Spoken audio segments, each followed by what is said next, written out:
சாத்தியம் இருக்கும் போதே தவறுகளை திருத்திக் கொண்டால் வாழ்க்கையே மாறி போகுமுங்க. உலகத்தில் பாவங்கள் பெருகியதற்காக நல்லது கெட்டது என்ற கணக்குகள் அனைத்தையும் தீர்ப்பதற்காக வரப்போகிறது தேவனுடைய பெரிய நீதிமன்றம். பைபிளில் இருக்கிறது இதன் மூலம்.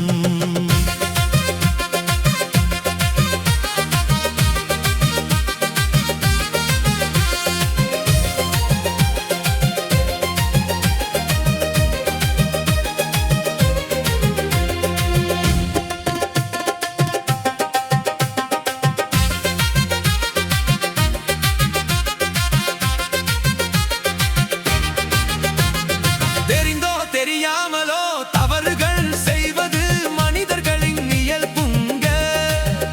அந்த பாவங்களால் தான் நமக்கு சமாதானம் இல்லாமல் போய்விட்டதுங்க. நம் அனைவருடைய தண்டனையையும் ஏசையா தன் தலையில் ஏற்றுக்கொண்டு சிலுவை பலிபீடத்தின் மீது தன் இரத்தத்தை தாரையாக சிந்தி முதல் நீதிமன்றத்திலேயே விடுதலை கொடுத்தாருங்க.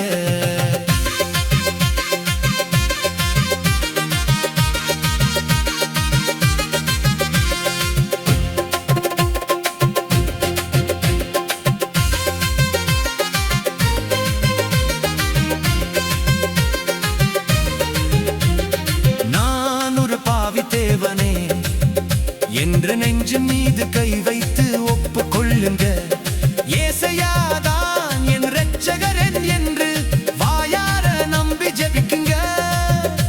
நம் தவறுகளை நாமே தினமும் சரி செய்து கொண்டே இருந்தால் தேவனுடைய நல்ல ஒளியில் புட்டையுடன் நடந்து கொண்டே இருந்தால் வரப்போகும் தேவனுடைய கோபம் நம் அருகில் கூட வராதுங்க.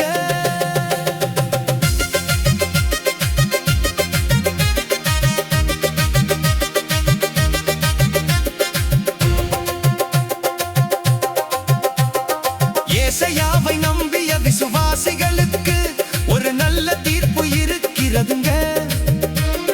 தேவனுடைய நீதிமன்றத்தில் அது மிகவும் மகிழ்ச்சியாக நடைபெறுங்க. நம் உயிர் போகாது, ஆனால் நாம் செய்த நல்ல செயல்களை பார்த்து உலகத்தில் தேவனுக்காக வாழ்ந்த விசுவாசத்தை கணக்கிட்டு தங்க கீடங்களின் பரிசுகளை கொடுப்பாருங்க.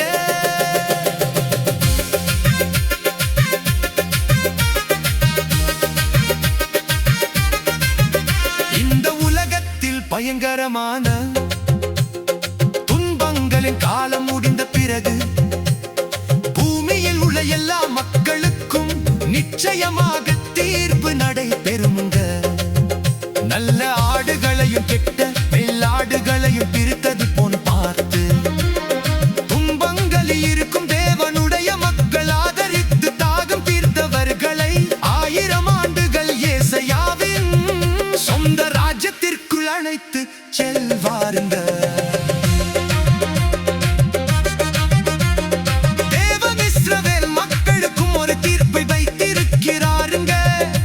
தான் கொடுத்த வாக்கை நிறைவேற்றும் நீதிமன்றம் அதுங்க.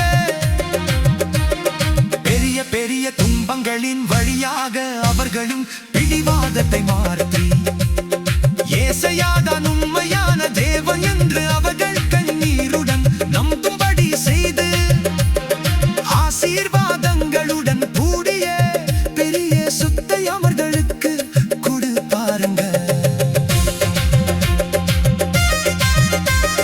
தேவனுக்கு எதிராக திறந்தெழுந்த தீய தூதர்களுக்கு ஒரு தீர்ப்பு இருக்கிறதுங்க. உலகத்தை ஏமாற்றிய சாத்தான்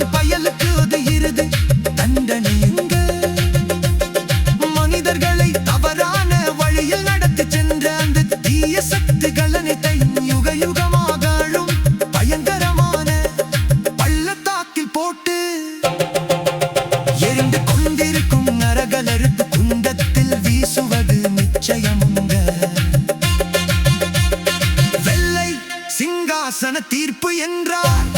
வெள்ளையான பெரிய நீதிமன்ற தீர்ப்புங்க. ஏசையா கொடுத்த இரட்சிப்பை விட்டு விட்ட மனிதர்களின் இறுதி நீதிமன்றம்.